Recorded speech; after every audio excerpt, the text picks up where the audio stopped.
Welcome to the MS&Me Radio Network, a division of the Multiple Sclerosis Global Support Network. The following program broadcast is an original creation by the broadcast entity. Discussion within the following broadcast should be used for informational purposes only and is not a substitute for professional medical advice or consultation. Before considering application of any broadcast content in the following program, please consult your healthcare provider. If you feel you are having a medical emergency, please contact your local health services for immediate assistance. MS&Me Media and the Multiple Sclerosis Global Support Network do not guarantee or warrant the accuracy of information in the broadcast to follow. The Multiple Sclerosis Global Support Network provisions broadcast services to program hosts. Information discussed in the broadcast does not necessarily reflect the views, opinions, or goals of the network and are solely those of the show broadcast host. Should you wish to host a broadcast, please visit our website at msmemedia.com and submit a request to become a program host. We thank you for listening to the MS&Me Radio Network. Enjoy the show. Hi, my name's Dulcie Hill, and this is MS Frontiers Radio. And today is a good day for everybody to be here and listening, and hopefully I'll be able to give you some information that will encourage you to live with MS. Today's topic, I'm your host, Dulcie Hill, and today's topic is dealing emotionally with MS, allowing multiple sclerosis to change your life for the better. Now, there's a number of issues I want to talk about, and first is the fear. Many of us have fear of MS. I've had MS for 31 years. They trace it back, and I started my YouTube video page in January of 2013. So I have been, trying to work with this for a long time, and I think I've gotten a little better at it. But so back to fear. So many of us, when we're first diagnosed, live in fear. I had this book I bought on MS, and I remember laying there reading the statistics when I was officially diagnosed in '93. I was reading these statistics and crying. The odds are, back then, they said I didn't have a good chance, and they actually had survival rates back then too. So I feared, I mourned for the future that I wasn't going to have. And it just about disabled me. I'm here to tell you that I mourn my past now. I actually am devastated that I spent so much time being upset about what might not happen or what might, instead of doing things. Now, I was skiing and doing softball at the time, but I was doing a whole heck of a lot of feeling sorry for myself. So what I'm here to say is that yesterday's events, mourning your past, like I'm saying, that leads to depression. So I can't regret anything in my past because that causes depression. So I forgive myself. I don't worry about anything happening tomorrow, I've learned, because it may not happen. And if I worried about it and it didn't happen, then I worried for nothing. If I've worried about it and it does happen, then I'm worrying twice. And chances are dealing with the problem wasn't as difficult as I thought it was going to be. So that's the first issue, is fear. Do not fear your future. Live in today. Make the most of today. Just surrender today with your best attitude. Learn how to smile and look around at all the people who really are encouraged that you're giving it your best shot and you're not fearing. That leads me to what many of us discover when we have MS is we depend on a support system. Well, we think it's got to be our spouses. We insist it has to be our family, and we decide in our minds who needs to be there and make our hearts feel better having MS. Well, what happens is that you have to divide people up into different groups. One is family, one is support group, one is your school friends or church friends or just your acquaintances, and give each group what it wants. For instance, my support system, I adore my husband and my best friend. I adore my parents and my brother. And sometimes I when I was first diagnosed, I wanted them to understand my suffering. I figured if they understood, if they would love me even more. Uh, I go to some of these MS events and I see that you can wear certain shoes or certain goggles or different apparatuses that will show the people you love what it's like having MS. But if honestly, you have to ask yourself the question: if you really love them, do we want them to know what we're experiencing? I say no with me.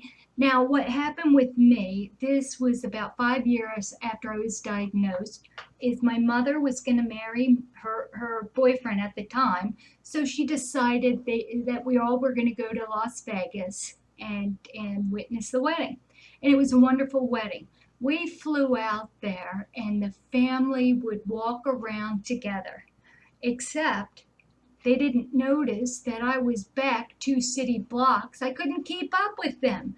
And I was so tired, and all I could do was feel sorry for myself, and all I could do is think, how dare they? Nobody even looked back. I am so unimportant that they didn't consider me. And that's the way I felt then, and I cried about it. And now I kind of don't require anybody who is in the group of people known as my husband, my parents, my neighbors. They don't. I don't share MS with them because I want to be a wife to my husband. I want to be a daughter to my mom, and I really don't want anybody to be a MS expert. Now that is me. So where do you find the support groups? Well, for love, you go to your mom and your dad and your husband and maybe your kids. For support, you go to MS Frontiers on Facebook or go to msfrontiers.org, and it shows all of our support groups that you can belong to, including medical support, personal share for emotional support, primary progressive support for people who walk the same path as you. Secondary progressive, it's a special exclusive group for secondary progressives and same thing with primary progressive. There's MS Frontiers Diet Nutrition, MS Frontiers Exercise, and therapy and rehabilitation. There's also MS PALS, which is a wonderful social group, and it's not as strict as MS Frontiers medical support in that in that one you can only ask questions or tell people about research related to medicine and MS. There's also MS Gym now, but a guy named Trevor runs that, and that teaches you how to exercise with MS. There's Living for a Cure. There's medication-specific groups for people like with MS. There's a group for Gilenya, Tisabri, Rituxan, Ocrevus, people who use low dose naproxen, or I can't say that, LDN, and are completely medication free. There's also Bible study groups or Christian groups that of people who have MS. So what you want to do is go to Facebook and type your hobby at the very top, say quilters, and say you are a quilter and you have MS, put quilters with MS and find your people. And when you have a problem with MS, with an attack, with not being understood, go to these people. These people are here to help you. I'm here to help you. And I know many people. I know everybody who runs these groups, and the generosity and the support is so much more than it's even possible to get from your loved ones. So, and that takes a lot of pressure off them, because by insisting that your family members or my family members or my neighbors or my friends, they have to be my support system. That's kind of like going to Home Depot and buying milk. You're not going to get milk at Home Depot. So where do you go for milk? You go to the grocery store. So this is what I want you to keep in mind. Where do you go for MS support? Do you go to your family members? You can fill them in a little bit if they ask, but my favorite response is when they say, how are you doing? I always smile and I say, I am doing well. Or either that, or I say, it couldn't be better than if I were twins, or I'm better than I deserve. Or the other one I do is unbelievable. If I'm feeling really bad and I don't want to complain, I just tell people unbelievable, because that doesn't mean you're unbelievably bad or unbelievably good. And people just assume it's good, and that's wonderful.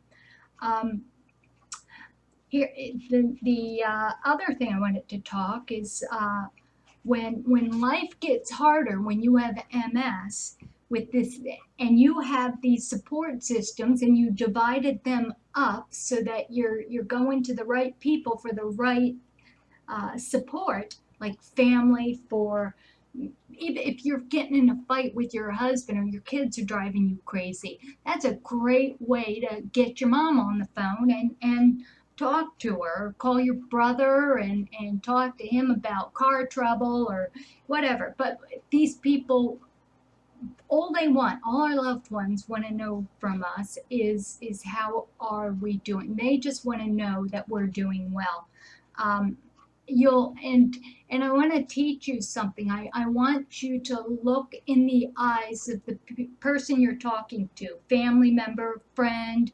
Just look in their eyes and smile when you're telling them anything about your MS, and see how quick they glaze over. They just, these people, I mean, they love us, but they just, doesn't, with MS, when you have MS, you are a target from everybody who's has anything wrong with them. They'll seek you out and they'll tell you, they'll just complain. Oh, I had surgery. My knee doesn't work either. This is what happened to me. Oh, I had back surgery. Oh, I'm in pain. I have painkillers. And they want to commiserate with you. And how much fun is that? I give it to them. I say, yeah, you know what? You really have a tiger by the tail. That's a terrible story. I just can't. I can't look at my life like that. I'm making the best and faking it until I make it. And I leave people with their own misery. So don't let people leave you with your misery. Come and find the support groups. Also, a lot of us easily get offended if we're not asked for help. If somebody doesn't ask to help us, or if they do ask and we don't need it. And we have to remember that no one can take offense. None of us can take offense without giving someone the permission. So if you make up your mind that you are self secure, you have a high self esteem, nobody can insult you without your permission, then you can agree agree with these people and say you may be right. Like the bee sting therapy. If one more person comes up to me, 31 years, tells me about the bee sting therapy, I used to get so angry and condescending. It's like, you don't have MS this long and not know about bee sting therapy. But guess what? It's best to say, oh, thank you for caring about me enough to look into this. You are owning my disease by doing that. And it makes it easier because now I don't have to own it there. So please don't take offense. If other people get offended, like my mother-in-law's funeral was last weekend, and we flew out to Carson City, and my brother-in-law, Carson City, Nevada, my brother-in-law looks at me and he extends his hand out and he says, do you want help going up to mom's grave? And I started walking and I was just telling him how whenever anybody asks me if they can help me, I feel it's my duty to take the help whether I need it or not because it really makes people feel good about themselves. But the problem is when I was trying to explain and pushing my walker across the grass where I could leave it there, he walked away because he was so convinced I was going to say, no, I got this. I can do this myself. He didn't know. And I said, Jeff, where are you going? You got to come back. And I need you to be my angel. And even if it's faster, say to take my walker out of my car, there's always somebody walking by saying, can I help you with that? And I always let them do it. I'm getting better. Because even though it would be quicker if I did it, don't miss these opportunities, people. You make people feel so good about themselves, and we need that in this society. And I always tell them they're a blessing because I am deeply rooted in Christ. But I love everybody of all religions, of all uh, political views. We're all struggling in life together at the same time. The other thing I notice is that you can't compare your pain with somebody's who is worse. I go to the gym and people come up to me and say, you are such an inspiration. You're amazing. And they say that. They said, when we see you doing gym work, we know there's no excuse. If you can do it, everybody can do it. And I say, no, no, no, no, no. That discounts your issues for not going to the gym. Maybe you have pain. Maybe pain is what? It's said that pain is inevitable, but suffering is optional. And I'm here to tell you, choose not to suffer.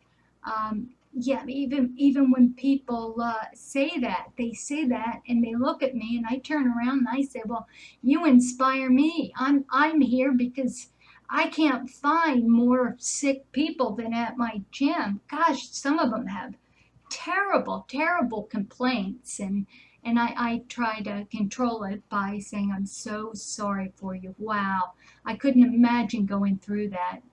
I hope you feel better. And then I walk away because really some of us deal with worse problems and we handle it better, and some people handle problems that aren't bad at all and it just about destroys them. Here's an example. When I was first diagnosed with MS, I wanted everybody to understand how bad I had it. I was more disabled between my ears. I got this handicap placard and I really felt self-righteous because I had MS and I got tired, so I needed that parking spot. And people would come up and ask me, are you disabled, or what's your problem and stuff, and I would get so insulted. All right, fast forward now. I walk with a walker. I have secondary chronic progressive MS. And mine is active, so I'm on rituximab. And I gotta tell you, when I park in that handicap spot, I need those lines on the left side of my car, because in order to get out of the car, I have to lift my left leg and carry it out because my hip flexor doesn't work. So I can't even use all the handicap parking spots because I need those lines on the left side. And I'm a lousy backer upper. I'm lousy in reverse, so I can't go in reverse and use any spot anytime. Anyway, so and let me tell you this: more everybody who knows me gets so upset about handicap parking abuse or people less in better shape than me, but I don't. I can't, what do they say? Being angry is like drinking poison and hoping the person you're angry at dies. Best thing to do is just realize that people who park there, like me, when I was healthier, even though I was tired, people who park there have an entitlement character flaw, like I did too, that I'm always measured about now. They have a character flaw that's bigger than us being inconvenienced by needing to take a walker across the parking lot. Problem I have with the walking parking lot is I'll park all the way in the end and walk across, but somebody, if anybody parks beside me, I'm in the same situation. I'm a car dinger there, and that's not good. So that's what I want to tell you. Also, the other thing is control. The last thing I'm going to talk about. When you have MS and you're used to pre-planning, that is control that you can no longer have if you want to live successfully emotionally with multiple sclerosis. You can't. You got to live in today, because that now we're back into fear. If you lack control and you can't control the future, that drives most of us into fear, and it can't. It can't. So we have to understand that the best way we control things is when they happen right then. So if something does happen, and don't worry about anything, if you're a Christian, pray for God to handle it, and trust. Part of worship is trusting God will handle it. If you're not a Christian or anything, if you believe in karma, if you believe in a settled soul, know that the forces to be, they're not going to do anything to you or let anything happen to you the last minute that you won't be able to handle. It's so interesting to me that all the years I've wasted worrying about, just worrying and fearing and trying to control instead of just enjoying the day for what it is. I wanted to say something about the control, and disappointments. Disappointments, lack of control leads to disappointments, and disappointments are unfulfilled expectations. So if you expect something to happen, you're going to be disappointed because it never seems to work out the way you accept it or you expect it. So spare yourself from future disappointments.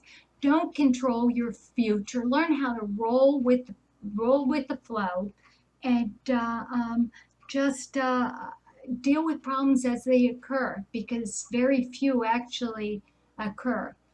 So now I want to go back to MS Frontiers. We have our website, msfrontiers.org, that you can go to, and it has all sorts of neat links. There's a medication page that you can go to that lists the statistical chances, effectiveness of keeping you at bay with your disease. Just how effective is it? The higher the number is, like Tisabri, it's a 74% probability of keeping you in remission.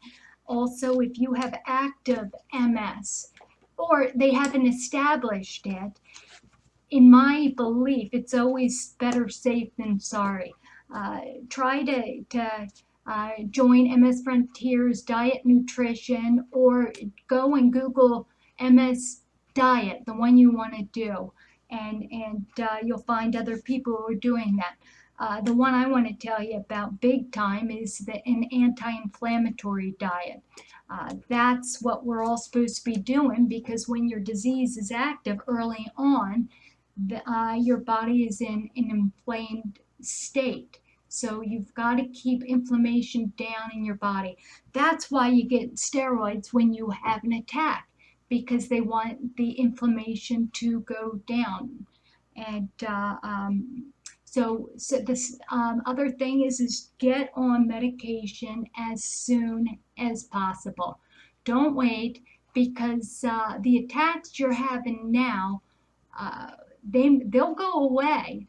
But if they can't stop them from happening, they might not, but they could reappear when that nerve's been exposed for a long time and you move into the secondary chronic progressive form of MS, which follows the primary progressive. Now, if they keep these attacks from happening, if you're very aggressive about keeping them from happening, then there's less chance that your MS will ever get worse. Well, actually, say you only had a couple bothersome MS attacks. Now, and it stopped because you're on disease modifying medication. Well, with that, you may never have another attack again. So when you go into the secondary stage, you're not going to lose anything. Very few people are getting really bad these days. And I believe in the next 10 years, there's going to be a cure, something that repairs the myelin. They're on the verge of that now. So maybe if some of us with advanced MS are still around, they can reverse the damage. That would be fantastic. That kind of stuff is always posted in MS Frontiers, the Facebook group, medical share. It's MS Frontiers Medical Share. Again, go to msfrontiers.org, and on the left, you'll see all the support groups on Facebook. On the right, you'll see links all through our website that will help you. Medications, exercises, testimonies, just every, let me see, mobility equipment, all of that. So I don't want you to not live the best life, because God gave me this disease, and that allowed it. 2 Corinthians 12:7-10, where Paul says, take my affliction and to God, and God said, no, my grace is sufficient for you. Then Paul rejoiced. I feel like I talked to God. I said, God, take this MS. And he said, Dulcie, my grace is sufficient for you. And I recognize now that when the weaker I get, the stronger he gets to me, and the more I serve him. So I want you to keep that in mind. He keeps giving me jobs. I am so busy, but he also gives me the energy to carry out everything that I've stepped up for. So anyway, go to msfrontiers.org, look at what we have to offer you, check out some of my videos, and send me an email if you like this or you have a certain question. You can reach me through YouTube or Facebook. Anyway, God bless you, and keep coming back.